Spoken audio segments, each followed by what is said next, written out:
ಕೆಲವರು 35 ಅಥವಾ 40 ವರ್ಷ ಆದಮೇಲೆ ಜೀವನದಲ್ಲಿ ಸಕ್ಸಸ್ ಪಡಿತಾರೆ ಆ್ಯಂಡ್ ಸಡನ್ನಾಗಿ ಸಕ್ಸಸ್ಸು 36 ವರ್ಷ ಆದಮೇಲೆ ಬರುತ್ತೆ.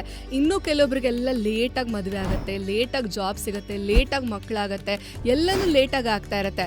ಆದರೆ ಒಂದು ಅಬ್ಸರ್ವ್ ಮಾಡಿದ್ದೀರಾ, ಲೇಟ್ ಆಗ್ಬೋದು ಆದರೆ ಅವ್ರ ಜೀವನದಲ್ಲಿ ಏನು ಬೇಕೋ ಎಲ್ಲ ಸಿಗ್ತಾ ಇರುತ್ತೆ.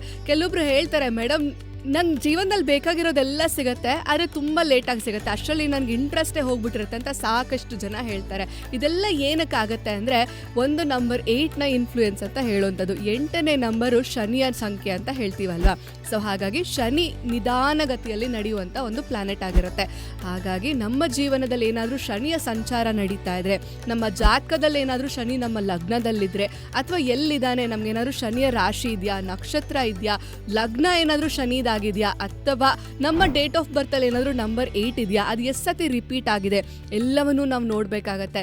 ಇದೆಲ್ಲದ್ರಿಂದನೂ ಕೂಡ ನಮ್ಮ ಜೀವನದಲ್ಲಿ ಆಗ್ಬೋದಾದಂಥ ಕೆಲವೊಂದು ಘಟನೆಗಳು ನಿಧಾನಕ್ಕೆ ಆಗ್ಬೋದು. ಆದರೆ ಒಂದನ್ನು ನಾವು ಅರ್ಥ ಮಾಡ್ಕೋಬೇಕು, ಶನಿಯ ಸಂಖ್ಯೆ ಎಷ್ಟು ನಿಧಾನ ಮಾಡುತ್ತೋ ಅಷ್ಟೇ ಬೆಸ್ಟ್ ಆಗಿ ನಮಗೆ ಲೈಫಲ್ಲಿ ಬೇಕಾಗಿರೋದನ್ನ ಕೊಡುತ್ತೆ. ಹೇಗಪ್ಪ ಅಂದರೆ ಲೇಟಾಗಿ ಬಂದರೂ ಲೇಟೆಸ್ಟಾಗಿ ಬರಬೇಕು ಅಂತ ಹೇಳ್ತಾರಲ್ಲ ಹಾಗೆ. ಜೊತೆಗೆ ನೀವು ಅಬ್ಸರ್ವ್ ಮಾಡ್ಬೋದು, ಲೇಟಾಗಿ ಸಿಕ್ತು ಮೇಡಮ್ ಅಂತ ಹೇಳ್ಬೋದು, ಬಟ್ ಆದರೆ ಪರ್ಮನೆಂಟ್ ಆಗಿರೋವಂಥದ್ದು ಸಿಗುತ್ತೆ. ಈಗ ಲೇಟಾಗಿ ಕೂಡ ನಮ್ಮ ಜೀವನದಲ್ಲಿ ಸುಖ, ಸಂತೋಷ, ನೆಮ್ಮದಿ, ಆಯಸ್ಸು, ಆರೋಗ್ಯ ಎಲ್ಲವೂ ಬರ್ಬೋದು. ಆದರೆ ಪರ್ಮನೆಂಟ್ ಆಗಿದ್ರೆ ಹೇಗಿರುತ್ತೆ ಹೇಳಿ? ಅವಾಗ ಬಂದು ಇವಾಗ ಹೋಗ್ಬಿಟ್ರೆ ಏನು ಚಂದ.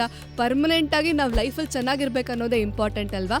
ಇದೆಲ್ಲದ್ರ ಜೊತೆಗೆ ನಾವು ಇನ್ನೊಂದು ಅಬ್ಸರ್ವ್ ಮಾಡ್ಬೇಕು, ಏನಂದರೆ ಈಗ ಕಾಡಲ್ಲಿ ಪ್ರಾಣಿಗಳಿರುತ್ತೆ. ಪ್ರಾಣಿಗಳು ಎಲ್ಲನೂ ಓಡಕ್ಕೆ ಬಿಟ್ಟರೆ ಒಟ್ಟಿಗೆ ಓಡುತ್ತೆ, ಆದರೆ ಒಂದೊಂದು ಪ್ರಾಣಿ ಒಂದೊಂದು ಥರ ಓಡುತ್ತೆ ಅಲ್ವಾ? ಅದರ ಪ್ರಕೃತಿನೇ ಹಾಗೆ. ಈ ಪ್ರಾಣಿನ ನಾವು ಬೇರೆ ಪ್ರಾಣಿ ಜೊತೆ ಕಂಪೇರ್ ಮಾಡೋಕ್ಕಾಗಲ್ಲ. ಈಗ ಆನೆಗೂ ಹುಲಿಗೂ ಒಂದೇನಾ? ಆನೆಗಿರುವಂಥ ಪವರೇ ಬೇರೆ, ಅದರ ಗಾತ್ರ ಏನು, ಅದ್ರ ಕೆಲಸ ಏನು, ಅದರ ವೈಶಿಷ್ಟ್ಯ ಏನು, ಅದು ಬೇರೆ. ಈಗ ನಾವು ಆನೆ ಥರ ಪವರ್ ಇಟ್ಕೊಂಡು ನಾವು ಹುಲಿ ಮಾಡೋ ಕೆಲಸ ಮಾಡಬೇಕು, ಹುಲಿ ಥರ ಓಡಬೇಕು ಅಂದರೆ ಆಗೋದಿಲ್ಲ ಅಲ್ವಾ? ಸೊ ಬೇರೆ ಬೇರೆ ಪ್ರಾಣಿಗೆ ಹೇಗೆ ಬೇರೆ ಬೇರೆ ಥರ ಶಕ್ತಿ ಇರುತ್ತೋ ಅದೇ ಥರ ನಮ್ಮ ಜೀವನದಲ್ಲೂ ಪ್ರತಿಯೊಬ್ಬ ಮನುಷ್ಯನೂ ಡಿಫ್ರೆಂಟ್ ಆಗಿರ್ತಾನೆ. ಪ್ರತಿಯೊಬ್ಬ ಮನುಷ್ಯನ ಕ್ಯಾರೆಕ್ಟರಿಸ್ಟಿಕ್ಸ್ ಜೊತೆಗೆ ಆ ಜೀವನದಲ್ಲಿ ಏನೇನು ಸಿಗಬೇಕು, ಯಾವಾಗ ಸಿಗಬೇಕು, ಎಲ್ಲವೂ ಡಿಫ್ರೆಂಟ್ ಆಗಿರುತ್ತೆ. ಆದರೆ ನಿಮ್ಮ ಜೀವನ ಕೂಡ ಒಂದಲ್ಲ ಒಂದಿನ ಸಂಪೂರ್ಣವಾಗತ್ತೆ, ನಿಮಗೆ ಬೇಕಾಗಿರೋದು ಕೂಡ ಸಿಗುತ್ತೆ. ಒಂದನ್ನು ನೆನ್ಪಿಟ್ಕೊಳ್ಳಿ, ಎಷ್ಟೋ ಸತಿ ಲೈಫಲ್ಲಿ ನಮ್ಮ ಡಿಸಿಷನ್ಸ್ಗಿಂತ ಭಗವಂತನ ಡಿಸಿಷನ್ ಬೆಟರ್ ಆಗಿರುತ್ತೆ ಅಲ್ವಾ?